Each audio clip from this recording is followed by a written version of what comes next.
What's up, Digilogue fam? My name is Felicia, and today we have the honor of sitting with musician, producer, and songwriter Flwr Chyld. Welcome and thank you for being a part of our Artists to Watch Class of 2021 series. Thank you. Appreciate it. Thank you for having me. No problem. So, for those that may be unfamiliar, can you give us some insight into how you started your music career? Yeah, definitely.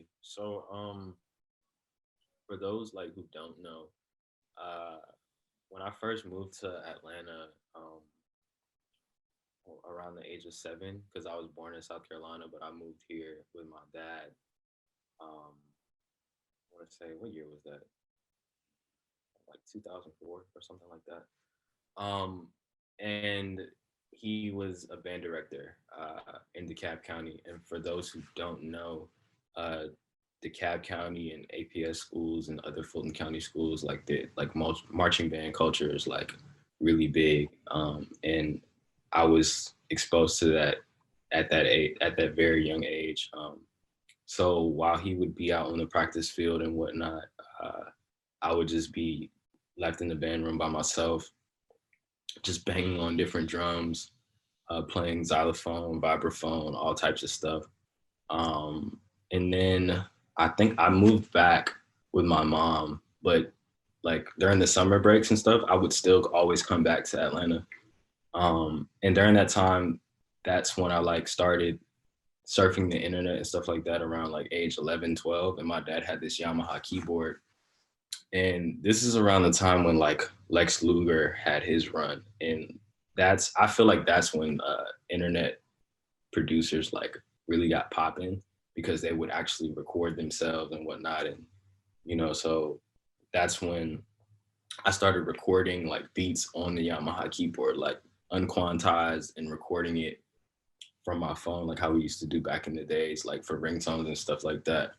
Um, but yeah, I started playing trombone when I was 11 years old, so in 6th grade. And my dad told me, he was like, um, I'm investing into this. Uh, you're not gonna be like these other kids who pick up an instrument, because he sees it all the time, who pick up an instrument and they stop at when they're in 7th, 8th, or 9th grade. He was like, you're gonna commit to this and you're gonna finish. And when I moved back to Atlanta to finish out high school and whatnot, that's when I started doing like all state band and stuff like that. It got really intense because he started paying for private lessons and stuff. So um, I want to say when I was 15, I got like cut from the basketball team, and my dad took me to Best Buy that following weekend, and I just like cleaned out my savings and like bought a laptop because he had bought me FL Studio for my 14th birthday. So I had it in the box. I just was never able to use it because I didn't have like a laptop. Right. And from that point, everything just kind of took off as far as me knowing exactly what I wanted to do. I was like, I definitely want to be a producer. But when I got to Georgia State, I had to audition to get in the School of Music. I played in different concert bands, played in jazz band for 6 semesters. That's where I met my entire team, my manager, all my really close friends. Um, yeah, and that's where, I started really getting heavy into it and released like my first formal project 2018. So yeah. And this is all very recent, 2018. You talk about going to Georgia State. So while attending Georgia State, you actually majored in music business. How has that helped you professionally? And do you feel that you have an advantage when it comes to your industry knowledge? It's helped me professionally, really just like, I just know my shit when it comes to discussing like different uh percentages with people, knowing like copyright law. Not all of it, because it gets very intense and very like confusing, because that's just the language of the law. No one, it's not written for us to understand. Right. But yeah, just taking different like artist management classes, artist development classes, just knowing certain laws and how to protect yourself. Um, Not when it just comes to working with different artists, but knowing how to protect yourself when someone offers you a deal. You know, Right. in a position. I want to say first started getting offers after Iridescent Love, but they were so easy to kind of like turn down because the terms were just awful. And then this past summer, before I released Flow, I was able to, uh, I having that knowledge, like what's a good situation for you versus what's not, and you have to, and you just, because you have that knowledge, you always have the upper hand and advantage, versus someone who's not knowledgeable at all. They don't have management. I'm grateful to have a manager that actually took a lot of the same classes that I did at Georgia State. So we operate more like a partnership. He does a lot of things that I don't know how to do, but when we come together and discuss certain things, like we're always on the same page. When just negotiating anything, writing up production agreements for people, all that type of stuff. So yeah, it's definitely helped me like tremendously. So how do you keep yourself as a producer protected in this industry? Or what advice would you give to the artist just starting out that doesn't have a manager or a team behind them? Um, if you're not in school, uh, or if you are in school and you're unable to take those, if you are in school, do your best to try to take those classes if you can, at least one or two classes. Um, Go to YouTube, uh, buy a book on copyright law in the music industry. Um, yeah, just do your research. Just do everything that you can to protect yourself, because I can tell you just from experience, and I've only been in this like formally for 2.5 years, going on 3. It's a very ugly industry on all levels. So Right. you have to protect yourself. Yeah, definitely. So in recent years, we've seen many producers kind of step outside of the artist shadows and release their own bodies of work. What led to your decision to ultimately start releasing your own projects? Um, well, when I first got to Georgia State, first couple of years, I just wanted to work with people. Like my goal was to, you know, release my own projects, but also, no, I take that back. I wanted to produce entire like projects for people. So like I would link up with an artist, be like, let me produce this entire EP for you, and I figured that's how I would get my buzz, just like being the primary producer on a project, and people are like, oh, who produced this? Oh, it's just one guy. All right, cool. It's not like we have to fish through all these producers to find out who did what. Like it's one consistent sound. Right. But after being burned in a few situations, I was just like, I just told my manager, I was like, yeah, this isn't what I want to do. I want to be able to control my own destiny. And looking up to certain producers like K Tronada, who had released 99.99% my freshman year, um, that was someone I could look up to and say, okay, this guy literally just produced an entire album and featured different vocalists that I'm sure are his friends or people like he just is a fan of and reached out to. Why can't I do the same? And there's not a ton of people doing it. So I'm like, I don't, I'm not, I don't consider myself to be like just one type of producer. I could take from a number of genres and combine them all to create my own unique sound. And I was like, you know what? I feel like I can create my own lane, and just talking to my peers and stuff, they feel that I've done that. And yeah, that that's kind of been that's what I've been on lately, for the last 2 years, and well, 3, maybe 4. Ever since I made that decision to be like, all right, I'm changing this up. I want to be able to control the things that I can control. Um, and I have a lot of control with a lot of things, like, and that's the way I prefer it, because I basically control like my fate. So in this, Exactly. That was a great decision, actually. I bet you wouldn't take that back. absolutely not. Yeah. So earlier you talked about the band culture in Atlanta and kind of going with your father to these different high schools. In what ways has Atlanta, a city that's known for its music, its strong cultural influence, impacted your sound? would say just mainly just the energy of the city, you know, um, and just me having that like formal background, like being able to like, you know, see the importance, just touching on like me being around him when he's teaching like a band class and he's teaching the importance of like knowing, like having like technical training behind that. So that's where it started for me, but also just kind of like when we talk about like the cultural aspect of it, like seeing bands perform like these really popular hip hop and R&B songs, just seeing that and feeling like the energy, because it's not just in one county, it's the whole like metro area like makes it up. And just being exposed to that like helped me out a lot. And we can all agree that like Atlanta is very like trap dominant as far as the sound.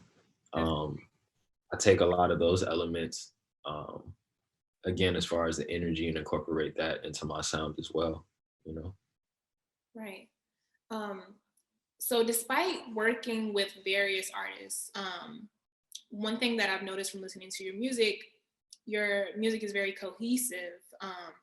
Walk me through your creative process and your selection process. Like, how are you choosing um, these artists to work with?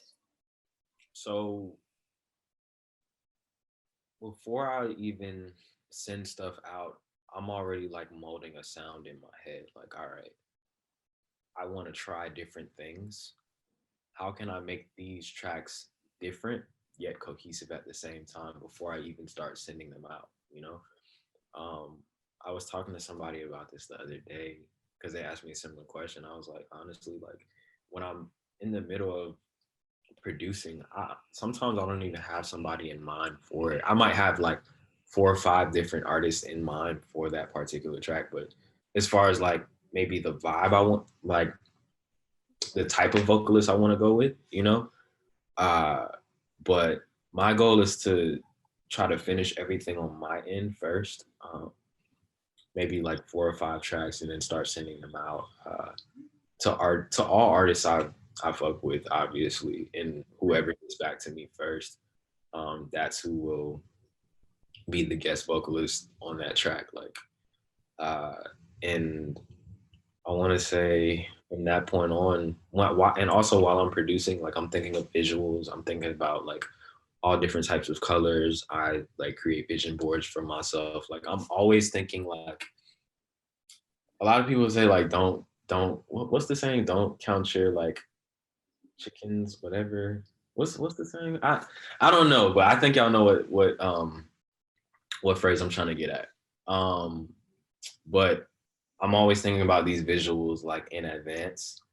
That way I'm always like planning ahead, like, and everything is slowly lining up before the track is even mixed or mastered. You know, that's why everything kind of comes together the way that it does.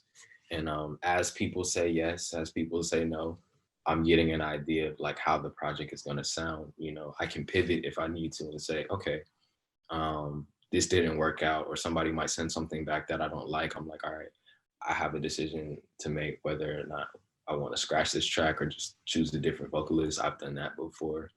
Yeah, Um, and yeah, but basically I know what it's gonna sound like based on like what the production is sounding like on my end. cool. So you recently released your sophomore album, Mhm. Flow, this past August. How was it releasing a project during a global pandemic? Did it impact you in any way?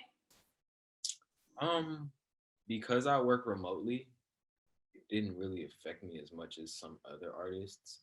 So I also want to add that, excuse me, being independent, um, it didn't really affect me much because I'm pretty sure like major artists, they're given a budget, right? um, and they have to make that work with it, with whatever time period like their deal is in for. So being indie, you can kind of like do what you want. Like you set your own deadlines. You don't, you can release as much music as you want to. For me, Right. it's like, okay, I wanted to release this project. I was able to get the cover art. Well, have the photo shoot for Oral Blue, which was the first and only single from Flow. I did that, I want to say sometime late February, and I submitted everything early March. And obviously, mid March is when everything went to shit. Um, I was a little nervous though because I was telling my manager, I was like, bro, like the world is crazy right now.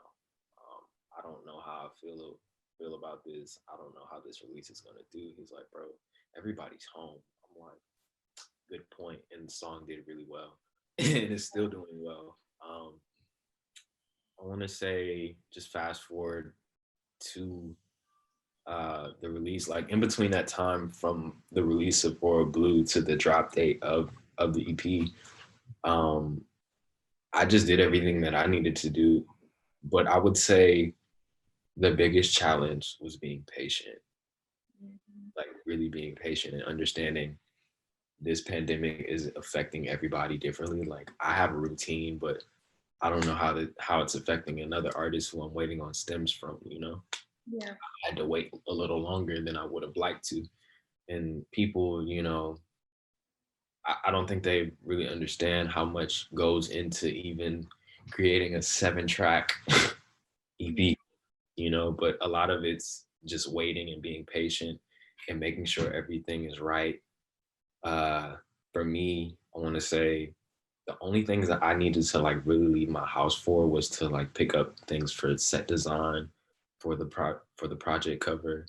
Um, Shout out. No, I'm not gonna do that. We're not gonna. No, we're not gonna go there. Just just know I was able to get everything very fast through a delivery service. And yeah, that's the only thing I had to leave my house for. Like a few weeks before the project release, we there were 2 nights in a row where I went to the studio from like 12 a.m. to 8 a.m. and finished everything out, listened to like everything on like the really big studio monitors, just finalizing everything. So yeah, it didn't really affect me much because I was able to work from home. Right. Yeah. Yeah.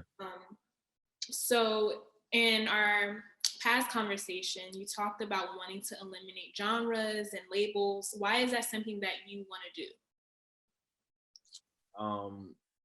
Just like any person wouldn't, and people do it sometimes, but everyone is different and unique. You know, you wouldn't.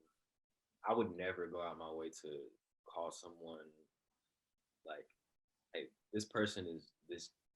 Like, I wouldn't group a person into like another group of people because they're their own individual. You know what I'm saying? Right. And I feel the same way about music. Um, for me, because you never know. Because when I say like, "Hey," I incorporate like the energy of trap music into my sound. You know, you might not be able to like hear it there, but it's there because it's something that influences me, you know? Um, but I would say every artist who has a really unique sound, they draw from different influences. So like I might grab something from indie rock, neo soul, hip hop, like old school hip hop, trap music, alternative music.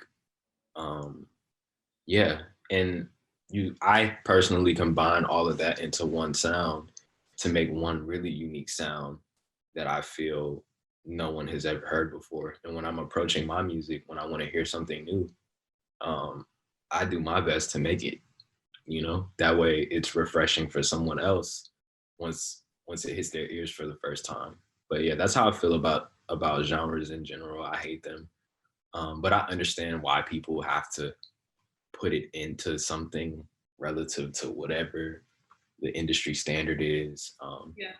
Hopefully, in a couple of years, I'll just make my own genre. Just be like, just I don't know. I'd probably call it something like uh, some fi shit. I don't know. No, I think a lot of artists are moving in that direction because music is so fluid. So if you put one instrument in a trap dominant song, it could make it a whole nother genre. And so I agree. Like, I think in the future we're moving towards an industry where it's not so rigid, you know. Facts. So you worked with a lot of artists, I'm sure. But if you had the opportunity to work with any artist in this present moment, who would it be and why? Ooh, it's not just one, but there's like, this is such a tough question every time I get asked this. Can I name multiple people? Yeah, go ahead. Um, Obviously everyone wants to work with this person, but I would love to bring him out of the shadows. I would love to work with Andre 3000.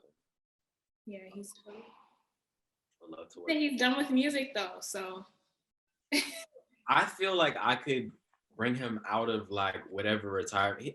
I don't think an artist is never ever retired because they're always an artist. Like once an artist, you're always an artist, you know. And he'll pop out to do features every once in a while. Like he did a feature for Frank. He did a feature for Travis Scott. Like if he feels like you're worth it, he'll probably do the feature, you know. yeah. I feel like I have a unique enough sound. It's just I have to get there with my level of recognition, you know. Um, but yeah, he's definitely a person I would love to work with. Pharrell. Uh, Another one that would probably catch people off guard is Marsha Ambrosius. She's like a super underrated like songwriter and producer.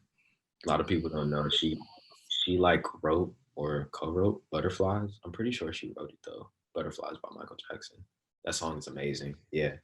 Um I actually could hear her on that. Now that you say that, like her voice would go so well. her I believe her background vocals are on it, and then she did her own version of it like years later on a solo album. Yeah. It's crazy fire. So her, Robert Glasper, Erica Badu, Jill Scott, Dwele. I'm just naming all these people I'm influenced by, but Did you say Robert Glasper? yeah, I that was an album. love him. That album, Black Radio One, like changed my whole shit up. My dad was like, "Sit down and listen to this." I was like, "All right, whatever." So I listened to it. I was like, "Wow!" It's just like, Yeah. I actually found out about him recently because he did the soundtrack for a movie that came out. Can't think of the name. fuck, Yes, and I was like, wow, he is great. music is so good. Yeah, Even his like just instrumentals were really really good. that's where you first discover him. Yeah, I was late to the party. Very late. I'm not gonna lie, but that's okay. You now. Yeah, he's amazing. Who else would I love to work with? There's a bunch of people like who I just know personally or know indirectly that I'm gonna name that I would love to have on my debut album. Let's go through it. Um, I just have this note section. It's like artists to work with for this next project. So It's your bucket list. it's not even a bucket list. Like the first people I named are my bucket list because it's like they're like stamped legends in my mind at least. Yeah. I would love to work with Choker, Kyle Dion, Kia. She's like up and coming. She's really fire. She's like your favorite artist. Favorite artist. Yeah. Jamie Isaac, John Babb, Anna Wise, Charlotte Dos Santos, Sonny Cologne. Just there's a bunch of people in the indie scene I would love to work with, and then back to the really big artists, I would love to work with Future and Thug. I think that would be amazing. I don't like. I don't know. It'd definitely be a Yeah. change of pace for me. Um, yeah. Yeah, that's a good list. It's a solid list. I can see the variety of people and genres just from hearing your list. So, what's your go-to activity when you have a creative block, or what's something that you do that you think your fans would be surprised that you do in your alone time? Ooh. I feel like I'm an interesting guy, but anytime I feel like I'm having a creative block, I was just actually having this conversation with one of my homies last night, you know. Um, we find inspiration through other things outside of music because I feel like everything, like my life is music, you know what I'm saying? Yeah. But I don't want my happiness to be defined by that all the time. Because when that's not going great, say your numbers are falling, say like the money isn't coming in as much, say you're having a creative block, all these things are like they intertwine with one another. Right. So it's like, okay, what can I do to feel inspired, do something that makes me happy? So I find new coffee spots to sit down and find inspiration there. Um, I go through different like visual blog sites that cover um, new and up and coming artists. Uh, I just got this James Tillman. He gave me an extra copy of this poetry book called First Thought, Best Thought by Cho Young Trungpa. And it's like, I think it was translated by Alan Ginsberg. Yeah, I think that's the name. And I'll go, I'm just naming a bunch of artsy shit right now. Um, I like to go to this very low key museum that shall not be named. Uh, very low key when I go. 90% of the time, I'm the only one in there. I like it that way. Yeah. Trying to think what else. There's other things I need to do. I've been binge watching shows. Pretty much, that was like my one thing over the summer. I wasn't even like working on music like that. I would just like tap into a show, and that'd be the only thing I do that day. Um, Yeah. but yeah, I definitely need to figure something else out that takes me completely out of my comfort zone. Also love to travel too, but it's not as easy to do right now. But we're gonna get back to it 2021. Right. Yeah, definitely. So in addition to music, you recently launched your fall 20 merch collection for Aura Blue. The collection features t-shirts, candles, bags. So what role has your merch played in your overall branding? Um, I'm always figuring out ways to maximize the brand just as a whole. It's not, I don't really view flower like everything stems from me, but when people go like type flower child, I don't want everything to just directly come to me. I'm always, like I said, I'm always trying to figure out ways to maximize the potential of the brand itself, because this isn't, it's more like it all stems from music, like that's home base, but I want people to be able to tap into other things outside of just the music. And merch was definitely a way that I feel like I could reach people and connect with them and make them feel special for sure. Like, I didn't just do this for profit. You know what I'm saying? I did this because I wanted people to have something tangible, you know? Mhm. Um, and that's really how you grow your fan base for Yeah, sure. yeah, because you're gonna support anything and everything that you do, especially when you're like popping and their eyes are on you. They're like, oh yeah, he likes candles. I'm gonna buy a candle. So I think that's awesome. Are there any other projects that you're working on? Yeah, so I've been working on like my like debut album. Um, I told my manager, I was like, I want to take all of 2021 to work on this. Um, but the way these features been coming in, like literally the last couple of weeks, I'm like, all right. Sometimes I go through like little periods where I don't get a feature in for like 2 or 3 months, and I'm just like, all right.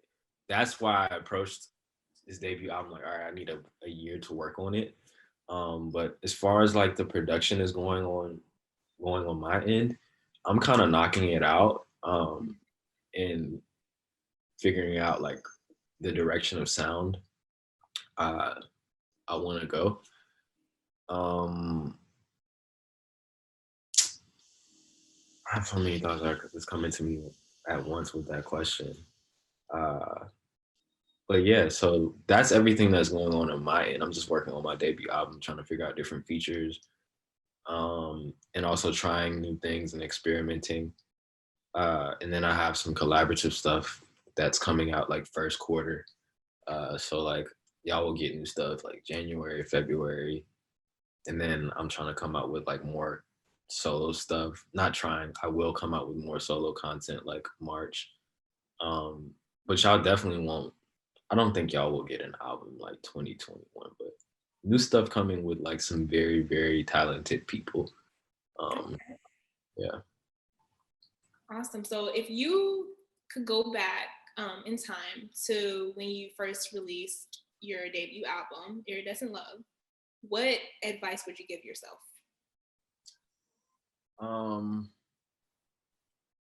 Don't take things personal. And that was one thing that I was learning at that time, you know, don't stress the things that you can't control.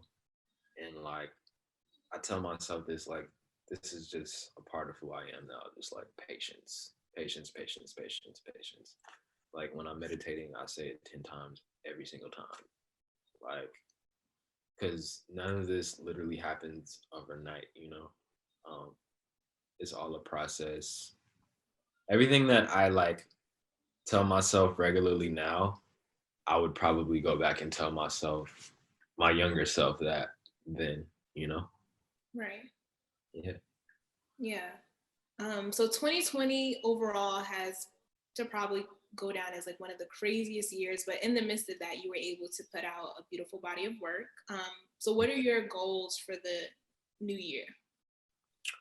Um, I don't know for the entire year because of how 2020 went. Like December of 2019, I did what everybody else did and wrote all my goals on the full moon. And it backfired for not only myself, but everybody. Like I had a piece of paper where this Igor poster is with all my goals. And at some point, I was like, bro, I need to put something else up there. Like, cause none of that happened. Like I would say 70% of the stuff I wanted to do didn't happen. Yeah. Um, but my approach to the new year is to kind of like take it quarter by quarter. So I have everything planned out for the first quarter of next year. By March or April, I would have had everything planned out up until August or September. So I'm just trying to overlap um, my plans and my goals. But I have some like really big things I want to do that I'm trying to accomplish. But I've been trying to just take it a step at a time and just telling myself also take it a day at a time and not rush myself, pace myself, and just trust where I'm going and trust my vision within this process. Yeah, I think that's a lesson that we could all kind of take from 2020 as a whole. Yeah. But on behalf of the Digilogue team, we are so excited to see what you'll do in 2021. And we thank you for sitting down with us today. Go ahead and tell the community where they can find your music and merch. Everything, we're trying to streamline everything through the website now. So type in flwrchyld.co. So FLWRCHYLD. That's where you can go. The first thing that comes up will actually be the merch. Subscribe to the newsletter. The music there is on the website as well. But you can follow me on IG at flowerchild_. And if you want to see me talk shit all day, you can go to Twitter and do the same thing. Follow me at flowerchild_. Yeah, that's where you can find everything. And also on all streaming platforms, just Flwr Chyld.